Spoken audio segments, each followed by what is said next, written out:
Nyarlathotep by H.P. Lovecraft. Nyarlathotep, the crawling chaos, I am the last. I will tell the audient void. I do not recall distinctly when it began, but it was months ago. The general tension was horrible. To a season of political and social upheaval was added a strange and brooding apprehension of hideous physical danger, a danger widespread and all-embracing, such a danger as may be imagined only in the most terrible phantasms of the night. I recall that the people went about with pale and worried faces, and whispered warnings and prophecies which no one dared consciously repeat or acknowledge to himself that he had heard. A sense of monstrous guilt was upon the land, and out of the abysses between the stars swept chill currents that made men shiver in dark and lonely places. There was a demoniac alteration in the sequence of the seasons. The autumn heat lingered fearsomely, and everyone felt that the world, and perhaps the universe, had passed from the control of known gods or forces to that of gods or forces which were unknown. And it was then that Nyarlathotep came out of Egypt. Who he was, none could tell, but he was of the old native blood and looked like a pharaoh. The fellaheen knelt when they saw him, yet could not say why. He said he had risen up out of the blackness of 27 centuries, and that he had heard messages from places not on this planet. Into the lands of civilization came Nyarlathotep, swarthy, slender, and sinister, always buying strange instruments of glass and metal, and combining them into instruments yet stranger. He spoke much of the sciences, of electricity and psychology, and gave exhibitions of power which sent his spectators away speechless, yet which swelled his fame to exceeding magnitude. Men advised one another to see Nyarlathotep, and shuddered, and where Nyarlathotep went, rest vanished, for the small hours were rent with the screams of nightmare. Never before had the screams of nightmare been such a public problem. Now the wise men almost wished they could forbid sleep in the small hours, that the shrieks of cities might less horribly disturb the pale, pitying moon as it glimmered on green waters gliding under bridges and old steeples crumbling against a sickly sky.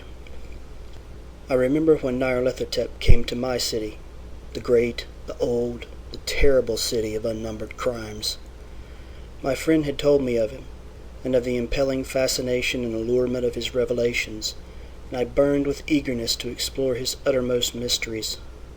My friend said they were horrible and impressive beyond my most fevered imaginings, and what was thrown on a screen in the darkened room prophesied things none but Nyarlathotep dared prophesy, and in the sputter of his sparks there was taken from men that which had never been taken before, yet which shewed only in the eyes.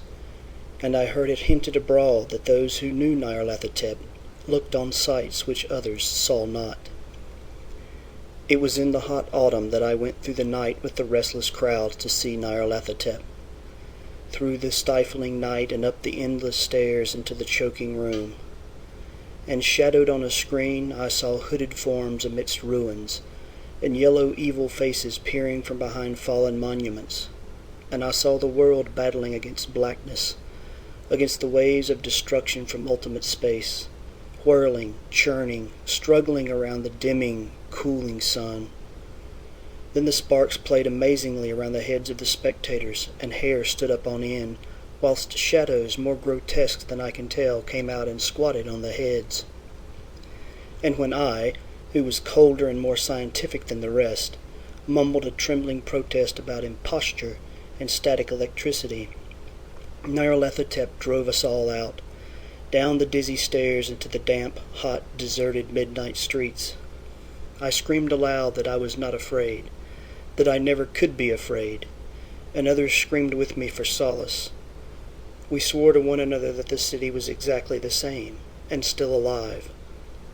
And when the electric lights began to fade, we cursed the company over and over again, and laughed at the queer faces we made. I believe we felt something coming down from the greenish moon, for when we began to depend on its light, we drifted into curious involuntary marching formations, and seemed to know our destinations, though we dared not think of them. Once we looked at the pavement and found the blocks loose and displaced by grass, with scarce a line of rusted metal to shew where the tramways had run. And again we saw a tram-car, lone, windowless, dilapidated, and almost on its side. When we gazed around the horizon, we could not find the third tower by the river, and noticed that the silhouette of the second tower was ragged at the top. Then we split up into narrow columns, each of which seemed drawn in a different direction. One disappeared in a narrow alley to the left, leaving only the echo of a shocking moan. Another filed down a weed-choked subway entrance, howling with a laughter that was mad. My own column was sucked toward the open country, and presently I felt a chill which was not of the hot autumn, for as we stalked out on the dark moor, we beheld around us the hellish moon-glitter of evil snows. Trackless, inexplicable snows swept asunder in one direction only, where lay a gulf all the blacker for its glittering walls. The column seemed very thin indeed as it plodded dreamily into the gulf. I lingered behind, for the black rift in the green-litten snow was frightful, and I thought I had heard the reverberations of a disquieting wail as my companions vanished. But my power to linger was slight. As if beckoned by those who had gone before, I half floated between the titanic snowdrifts, quivering and afraid into the sightless vortex of the unimaginable.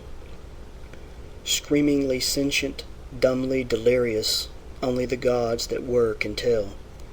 A sickened, sensitive shadow writhing in hands that are not hands, and whirled blindly past ghastly midnights of rotting creation, corpses of dead worlds with sores that were cities, charnel winds that brush the pallid stars and make them flicker low. Beyond the worlds, vague ghosts of monstrous things, half-seen columns of unsanctified temples that rest on nameless rocks beneath space, and reach up to dizzy vacua above the spheres of light and darkness. And through this revolting graveyard of the universe, the muffled, maddening beating of drums, and thin, monotonous whine of blasphemous flutes from inconceivable, unlighted chambers beyond time.